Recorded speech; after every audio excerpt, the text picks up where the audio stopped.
ನಾವು ಕಥೆಯನ್ನು ಮಕ್ಕಳಿಗೆ ಹೇಳ್ತಾ ಹೋದ ಹಾಗೆ ಅವರು ತಮ್ಮ ಜೀವನಕ್ಕೆ ಇದನ್ನ ರಿಲೇಟ್ ಮಾಡ್ಕೋತಾ ಹೋಗ್ತಾರೆ. ನಾವು ಮನೆಯಲ್ಲಿ ಮಕ್ಕಳಿಗೆ ಕತೆ ಹೇಳ್ತಾ ಹೋದ ಹಾಗೆ ನಮ್ಮ ಮತ್ತೆ ಮಕ್ಕಳ ಮಧ್ಯೆ ಬಾಂಧವ್ಯ ತುಂಬ ಚೆನ್ನಾಗಿ ಬೆಳೆಯುತ್ತೆ. ಆ ಒಂದು ರಿಲೇಷನ್ಶಿಪ್ ಇದೆಯಲ್ಲ, ರ್ಯಾಪೋ ಇದೆಯಲ್ಲ, ತುಂಬ ಚೆನ್ನಾಗಿ ಬೆಳೆಯುತ್ತೆ. ನಾವು ಕತೆ ಹೇಳ್ತಾ ಹೋದಾಗೆ ಮಕ್ಕಳೇ ಅರ್ಥ ಮಾಡ್ಕೋತಾ ಹೋಗ್ತಾರೆ. ನಾನು ಯುಧಿಷ್ಠಿರ ಆಗಬೇಕಾ, ನಾನು ಅರ್ಜುನ ಆಗಬೇಕಾ, ಅಥವಾ ನಾನು ದುರ್ಯೋಧನನ ಥರ ಆಗಬೇಕಾ ಅಥವಾ ಆಗಬಾರ್ದಾ ಅನ್ನೋದನ್ನು ಅವರೇ ನಿಧಾನಕ್ಕೆ ನಿರ್ಧಾರ ಮಾಡುವಂಥ ಸಾಮರ್ಥ್ಯವನ್ನು ಪಡ್ಕೋತಾರೆ. ನಮಸ್ಕಾರ. ಪುಟ್ಟ ಮಕ್ಕಳು ಇವಾಗೆಲ್ಲ ಮೊಬೈಲ್ ಹಿಡ್ಕೊಂಡು ಕೂತಿರ್ತಾರೆ.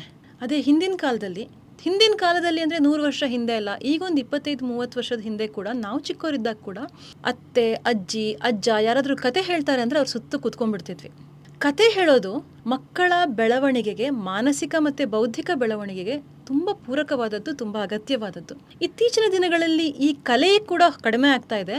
ಇದರ ಬಗ್ಗೆ ಗಮನ ಕೂಡ ನಾವು ಅಷ್ಟೊಂದು ಕೊಡ್ತಾ ಇಲ್ಲ. ನಾವೇನು ಮಾಡ್ತೀವಿ, ಮಕ್ಳಿಗೆ ಕಥೆ ಬೇಕು ಅಂದರೆ ಕಾರ್ಟೂನ್ ಹಾಕ್ಬಿಟ್ಟು ಕೂರಿಸ್ತೀವಿ. ರಾಮಾಯಣದ ಕತೆ ಬೇಕಾ, ರಾಮಾಯಣದ ಕಾರ್ಟೂನ್ ಹಾಕ್ತೀವಿ. ಮಹಾಭಾರತದ ಕತೆ ಬೇಕಾ, ಮಹಾಭಾರತದ ಕಾರ್ಟೂನ್ ಹಾಕ್ತೀವಿ.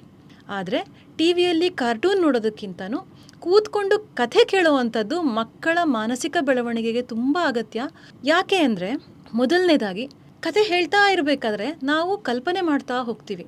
ನಮಗೆ ಸಿನಿಮಾ ನೋಡೋದಕ್ಕೂ ಕಾದಂಬರಿ ಓದೋದಕ್ಕೂ ವ್ಯತ್ಯಾಸ ಇದೆ ಅಲ್ವಾ? ನಾವೇ ಒಂದು ಕಾದಂಬರಿಯನ್ನು ಓದಿದ್ರೆ ನಾವು ಮನಸ್ಸಿನಲ್ಲಿ ನಮ್ಮದೇ ಒಂದು ಪ್ಲಾಟ್, ಒಂದು ಇಮ್ಯಾಜಿನರಿ ಸೀನ್ ನಿರ್ಮಾಣ ಮಾಡ್ತಾ ಹೋಗ್ತೀವಿ. ಅದೇ ಸಿನಿಮಾ ನೋಡಿದ್ರೆ ಅದೇ ಘಟನೆಯನ್ನು ಡೈರೆಕ್ಟರ್ ಹೇಗೆ ತನ್ನ ಮನಸ್ಸಿನಲ್ಲಿ ಚಿತ್ರಿಸಿಕೊಂಡಿರ್ತಾನೋ ಹಾಗಿರುತ್ತೆ. ಅದೇ ಥರ ನಾವು ಯಾವುದೇ ಕಥೆಯನ್ನು ಮಕ್ಕಳಿಗೆ ಹೇಳಿದ್ರೆ, 10 ಮಕ್ಕಳಿಗೆ ಹೇಳಿದ್ರೆ 10 ಥರದ ಚಿತ್ರಗಳು ಅವರ ಮನಸ್ಸಿನಲ್ಲಿ ಮೂಡುತ್ತೆ. ನಾವು ಕಥೆಯನ್ನು ಮಕ್ಕಳಿಗೆ ಹೇಳ್ತಾ ಹೋದ ಹಾಗೆ ಅವರು ತಮ್ಮ ಜೀವನಕ್ಕೆ ಇದನ್ನು ರಿಲೇಟ್ ಮಾಡ್ಕೋತಾ ಹೋಗ್ತಾರೆ. ಇದು ಕೂಡ ಅವರಿಗೆ ತಮ್ಮ ಜೀವನದಲ್ಲಿ ಅದರ ಮೌಲ್ಯಗಳನ್ನು ಅಳವಡಿಸ್ಕೊಳ್ಳೋದಕ್ಕೆ ತುಂಬ ಸಹಾಯ ಮಾಡುತ್ತೆ. ಇನ್ನೊಂದು, ಅವರ ಮಾನಸಿಕ ಬೆಳವಣಿಗೆಗೆ ಅಂದರೆ ಇಮ್ಯಾಜಿನೇಷನ್ ಮಾಡ್ತಾ ಹೋದ ಹಾಗೆ ಅವರ ಮನಸ್ಸಿನ ಸಾಮರ್ಥ್ಯ ಕೂಡ ಹೆಚ್ಚಾಗುತ್ತೆ. ಆದ್ದರಿಂದ ಮಕ್ಕಳಿಗೆ ಕಥೆಗಳನ್ನು ಹೇಳಬೇಕು, ತೋರಿಸ್ಬಾರ್ದು, ಅಥವಾ ಓದಿಸ್ಲೂ ಕೂಡ ಬಹುದು. ಇನ್ನೊಂದು, ನಾವು ಮನೆಯಲ್ಲಿ ಮಕ್ಕಳಿಗೆ ಕತೆ ಹೇಳ್ತಾ ಹೋದ ಹಾಗೆ ನಮ್ಮ ಮತ್ತು ಮಕ್ಕಳ ಮಧ್ಯೆ ಬಾಂಧವ್ಯ ತುಂಬ ಚೆನ್ನಾಗಿ ಬೆಳೆಯುತ್ತೆ. ಆ ಒಂದು ರಿಲೇಷನ್ಶಿಪ್ ಇದೆಯಲ್ಲ, ರ್ಯಾಪೋ ಇದೆಯಲ್ಲ, ತುಂಬ ಚೆನ್ನಾಗಿ ಬೆಳೆಯುತ್ತೆ. ನಾವು ಚಿಕ್ಕವರಿದ್ದಾಗ ಮನೆಯಲ್ಲಿ ಹಿರಿಯರ ಕತೆ ಹೇಳೋರು, ಅವ್ರ ಜೊತೆ ಕೂತ್ಕೊಂಡು ಆ ಕಥೆಯನ್ನು ಕೇಳೋದು, ಕಣ್ಣು ಬಾಯಿ ಬಿಟ್ಕೊಂಡು ಯಾವುದೋ ರಾಕ್ಷಸನ ಕತೆ ಇರ್ಬೋದು, ಅಥವಾ ಹಿಂದಿನ ಕಾಲದಲ್ಲಿ ಯಾರೋ ಅಜ್ಜಂದಿರು ಹುಲಿ ಬೇಟೆಗೆ ಹೋದಂಥ ಕತೆ ಇರ್ಬೋದು. ಇಂಥದ್ದನ್ನೆಲ್ಲ ಕೇಳಿಸ್ಕೊತಾ ಇದ್ವಿ. ನಾವು ಕಲ್ಪನೆ ಮಾಡ್ತಾ ಇದ್ವಿ, ಅಜ್ಜ ಹುಲಿ ಬೇಟೆಗೆ ಹೋದಾಗ ಈ ಮರದ ಮೇಲೆ ಕೂತಿರಬಹುದಾ, ಆ ಮರದ ಮೇಲೆ ಕೂತಿರಬಹುದಾ ಅಂತ.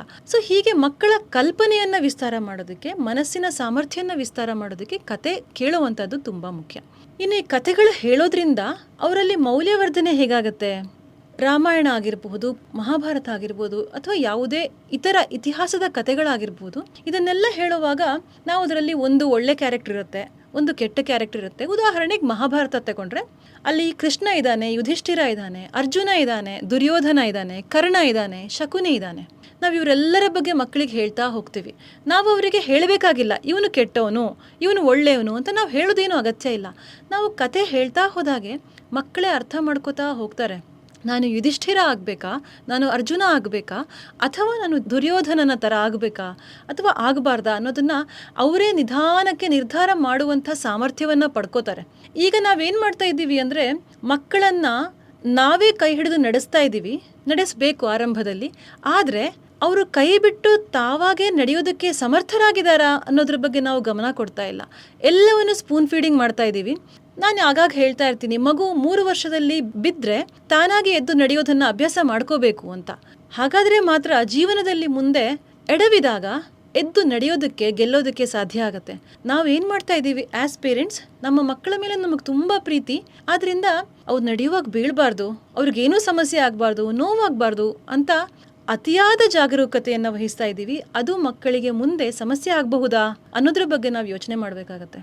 ಸೊ ಮಕ್ಕಳಿಗೆ ನಾವು ನೀನು ಇದನ್ನು ಮಾಡು ಅಂತ ಹೇಳೋದಲ್ಲ, ಯಾವುದು ಸರಿಯೋ ಅದನ್ನು ಮಾಡುವಂಥ ಒಂದು ಸಾಮರ್ಥ್ಯವನ್ನು ಮಕ್ಕಳಿಗೆ ಕೊಡಬೇಕು. ಅದಕ್ಕೋಸ್ಕರ ಈ ಎಲ್ಲ ಕಥೆಗಳು ಸಹಾಯ ಆಗುತ್ತೆ. ಹಿಂದಿನ ಕಾಲದಲ್ಲಿ ಮುಖ್ಯವಾಗಿ ಇತಿಹಾಸದ ಕಥೆಗಳು, ರಾಮಾಯಣ ಮಹಾಭಾರತವನ್ನು ಹೇಳ್ತಾ ಇದ್ರು, ಅಥವಾ ನಮ್ಮ ಊರಲ್ಲಿ ಯಕ್ಷಗಾನ ಅಂತ ಒಂದು ಕಲೆ ಇದೆ, ಅದನ್ನು ತೋರಿಸ್ತಾ ಇದ್ರು ಮಕ್ಕಳಿಗೆ. ಅಥವಾ ಬೇರೆ ಬೇರೆ ಊರುಗಳಲ್ಲಿ ಭಾರತದಲ್ಲಿ ಜನಪದ ಕಲೆಗೆ ಏನೂ ಕೊರತೆ ಇಲ್ಲ.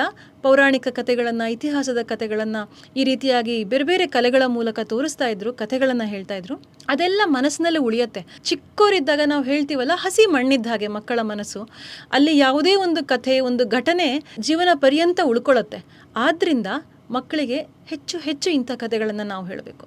ಇತ್ತೀಚೆಗೆ ಒಬ್ರು ಹೇಳ್ತಾ ಇದ್ರು, ಮಹಾಭಾರತ ರಾಮಾಯಣಗಳಲ್ಲಿ ಯುದ್ಧದ ಕಥೆಗಳಿದೆ, ಯುದ್ಧದ ಘಟನೆಗಳಿದೆ, ಅದರಲ್ಲಿ ತುಂಬ ಹಿಂಸೆ ಇದೆ, ಹೇಗೆ ಹೇಳೋದು ಮಕ್ಕಳಿಗೆ ಅಂತ. ಅದು ನಾವು ನೋಡುವಂಥ ದೃಷ್ಟಿಕೋನದ ಮೇಲೆ ಅವಲಂಬಿತ ಆಗಿದೆ. ನಾವು ಯುದ್ಧದಲ್ಲಿ ಹೊಡಿ ಬಡಿ ಕೊಲ್ಲು ಇದನ್ನು ಹೇಳಬಾರ್ದು. ಯಾಕೆ ಯುದ್ಧ ಆಯಿತು ಅದನ್ನು ಮಕ್ಕಳಿಗೆ ಹೇಳಬೇಕಲ್ವಾ.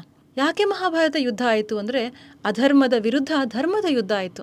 ಅದೇ ರೀತಿ ರಾಮಾಯಣದಲ್ಲಿ ರಾಮ ಸುಮ್ಮನೆ ಹೋಗಿ ರಾವಣನ ಮೇಲೆ ಯುದ್ಧ ಮಾಡಲಿಲ್ಲ. ರಾವಣ ಏನೇನು ಕೆಟ್ಟ ಕೆಲಸಗಳನ್ನು ಮಾಡಿದ್ದ, ಏನೇನು ತಪ್ಪುಗಳನ್ನು ಮಾಡಿದ್ದ, ಅದಕ್ಕೆ ಶಿಕ್ಷೆಯಾಗಿ ಯುದ್ಧ ಆಗಿ ರಾವಣನ ವಧೆ ಆಯ್ತೆ ಹೊರತು ರಾಮ ಮಾಡೋಕ್ಕೆ ಬೇರೇನೂ ಕೆಲಸ ಇಲ್ಲ ಅಂತ ಹೋಗಿ ರಾವಣನ ಮೇಲೆ ಯುದ್ಧ ಮಾಡಲಿಲ್ಲ. ನಾವು ಮತ್ತೆ ಯುದ್ಧವನ್ನು ಮಾತ್ರ ಹೇಳೋದು ಅಲ್ಲ. ರಾಮಾಯಣ ಮಹಾಭಾರತ ಅನ್ನುವಂಥದ್ದು ಯುದ್ಧ ಮಾತ್ರ ಅಲ್ಲ, ಅದರಲ್ಲಿ ಬೇಕಾದಷ್ಟು ಜೀವನಕ್ಕೆ ಬೇಕಾದ ವಿಷಯಗಳಿದೆ. ಅದು ರಾಮನ ಜನ್ಮದಿಂದ ಆರಂಭಿಸಿ ಹೇಗಿರಬೇಕು ಒಬ್ಬ ವ್ಯಕ್ತಿ, ಒಬ್ಬ ಮಗ ಹೇಗಿರಬೇಕು, ಒಬ್ಬ ಗಂಡ ಹೇಗಿರಬೇಕು, ಒಬ್ಬ ಸಹೋದರ ಹೇಗಿರಬೇಕು, ಒಬ್ಬ ರಾಜನಾಗಿ ಒಬ್ಬ ವ್ಯಕ್ತಿಯಾಗಿ ಹೇಗಿರಬೇಕು ಅನ್ನೋದನ್ನು ರಾಮಾಯಣ ತೋರಿಸುತ್ತೆ. ಅದೇ ರೀತಿ ಮಹಾಭಾರತ ಕೂಡ ಹಲವಾರು ವಿಚಾರಗಳನ್ನು ನಮಗೆ ಹೇಳುತ್ತೆ. ಯಾವುದೇ ಪಾತ್ರವನ್ನು ತಗೊಂಡ್ರೂ ಕೂಡ ಅವರ ಜೀವನದಲ್ಲಿ ನಮಗೊಂದು ಪಾಠ ಇದೆ, ಅದನ್ನು ನಾವು ಕಲಿಬೇಕು, ಮಕ್ಕಳಿಗೆ ಕಲಿಸ್ಬೇಕು. ಮಕ್ಕಳಿಗೆ ನಾವು ಸ್ಪೂನ್ ಫೀಡಿಂಗ್ ಮಾಡೋದಲ್ಲ, ಅವರೇ ಅವರ ಕೆಲಸವನ್ನು ಮಾಡೋದಕ್ಕೆ ಸಮರ್ಥರಾಗೋ ರೀತಿ ಮಾಡುವಂಥದ್ದು ಆ್ಯಸ್ ಪೇರೆಂಟ್ಸ್ ನಮ್ಮ ಜವಾಬ್ದಾರಿ. ನಾನೇ ನನ್ನ ಮಗನೆಲ್ಲ ಕೆಲಸ ಮಾಡ್ತೀನಿ, ನನ್ನ ಮಗಳೆಲ್ಲ ಕೆಲಸ ಮಾಡ್ತೀನಿ ಅನ್ನೋವಂಥದ್ದು ಹೆಮ್ಮೆ ಖಂಡಿತ ಅಲ್ಲ. ನಾವಿಲ್ಲದೆ ಬದುಕೋದಕ್ಕೆ ಅವರನ್ನು ಸಮರ್ಥರನ್ನಾಗಿಸುವುದು ನಿಜವಾದ ಸರಿಯಾದ ಪೇರೆಂಟಿಂಗ್. ನಮಸ್ಕಾರ.